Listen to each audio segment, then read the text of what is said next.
Hello and welcome once again to Jacob's Toys 5-minute figure reviews. Please do like, share, subscribe and all of those things. All support to the channel is very much appreciated. And in this video, as you can see, we are taking a look at the Green Goblin from Spider-Man No Way Home. And this is the first of the deluxe figures that we've had that has landed on our doorsteps. Of course, Dr. Octopus has been announced. We're just waiting for him to ship. And I think there are a few hints about Electro and Lizard as well, so I would assume they're probably going to come in deluxe figures as well. Now, what's interesting about this is it's a closed box. It's a plastic-free box, but when you open it up, it's got a plastic tray inside it with the figure in, which I'm quite pleased about because there are people out there that have kind of made window boxes for this particular figure with very minimal need to kind of adjust anything within the box.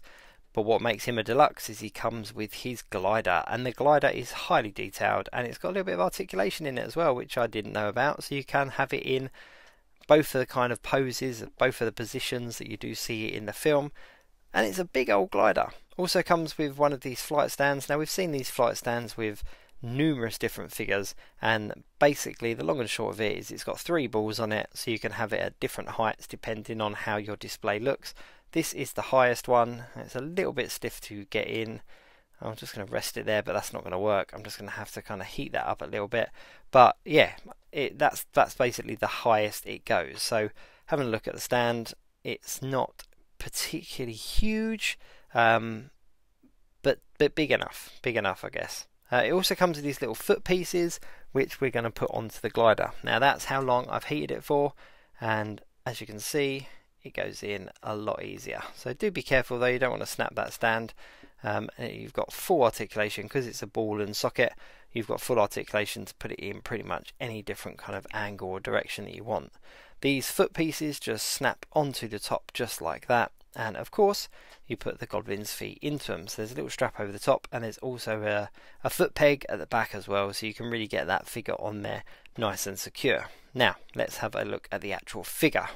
Now the Green Goblin was obviously the villain in the very first Spider-Man film with Tobey Maguire, and he has become an absolute fan favourite. So many people like him, and I'm really pleased that Hasbro have been able to give him to us as an action figure in 6-inch form, because he goes with a whole bunch of the other MCU villains that we've had over time.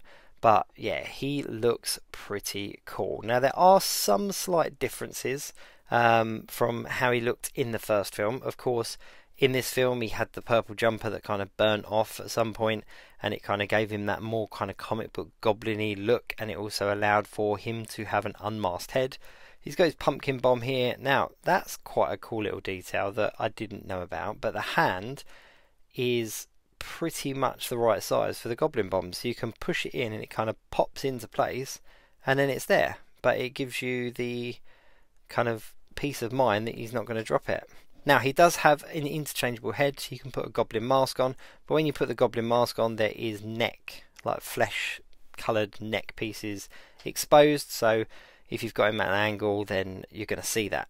But this unmasked head is pretty unreal. Now of course this is William Dafoe, and the likeness is pretty spot on. They've got that really kind of creepy goblin-esque look that he delivered in the movies, and I think that this head sculpt is spot on. I really do.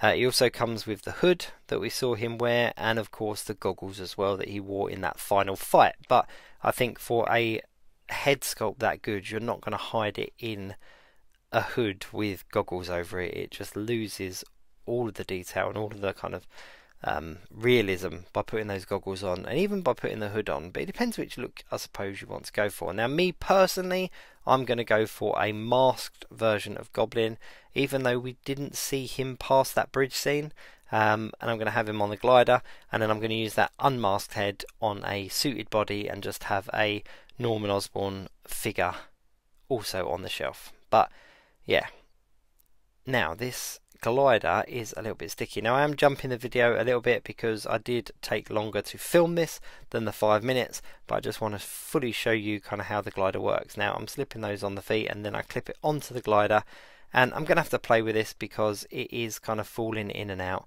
but you get the gist of it. You get the gist of how it looks. But all in all, this is a very nice figure, a very nice figure indeed, and it is all pinless and is definitely worth picking up if you're a No Way Home fan, if you're a Spider-Man fan like the Tobey Maguire Spider-Man fan, or if you just like cool figures, because it's very cool.